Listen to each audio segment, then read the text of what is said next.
The Eagle of Fox Mountain by Eugene Mathena. I was just a boy the day I first heard the story.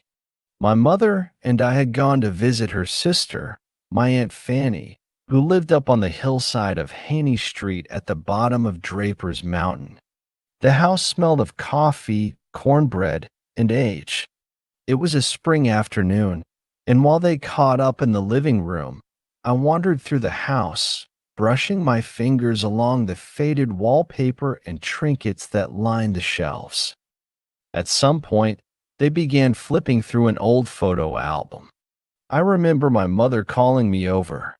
"Eugene, come look at this," she said, a trace of pride in her voice. She pointed to an old black and white photograph, faded and grainy, but clear enough to make out a tall, lean man in overalls, standing firm with a bald eagle perched on his arm. His eyes were steady, his jaw strong, and the eagle? Regal, untamed, proud. "That's your pawpaw, Robert Edward Cox," she said. "And that eagle? He saved it." She told me the story in fragments, how he'd found the eagle wounded, how he'd nursed it back to health with nothing but patience, fish scraps, and mountain grit. I sat silent, wide-eyed, taking it all in. The image never left me.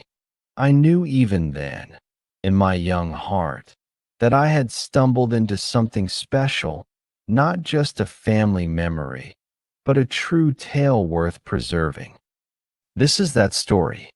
In the spring of 1952, amidst the quiet hollows and wooded slopes of Fox Mountain, Virginia, a story took root that would echo through the hills for generations. Robert Edward Cox, a slim, strong-handed farmer in his mid-50s, was working the Lower Ridge Trail near pasture when he heard a noise, an odd mixture of screech and rustle coming from a thicket down by the creek. Upon investigation, he found what he first took for a large buzzard. But as he stepped closer, he realized it was something far rarer. Tangled in bramble and dirted with blood and broken feathers lay a young bald eagle, its wing crooked and dragging. Pawpaw Cox, raised in reverence for God's creatures, and with the resolve of a mountain man, knew immediately that he could not leave the creature to die. He wrapped it gently in his coat and brought it home, where his wife, Mamie, prepared a corner of the shed as a makeshift infirmary. His children gathered wide-eyed as he laid the eagle down, and the older boys Osborne, Robert, and Jack helped fetch water, boil rags, and grind scraps of fish and liver to feed the bird. They named the eagle Valor. For months, Robert nursed it with quiet determination. He fashioned a splint for the wing using wood from an old apple crate. Every morning before chores, he would check the wound, clean it, and speak softly to Valor. His children marveled at the sight of the great bird resting on their father's arm.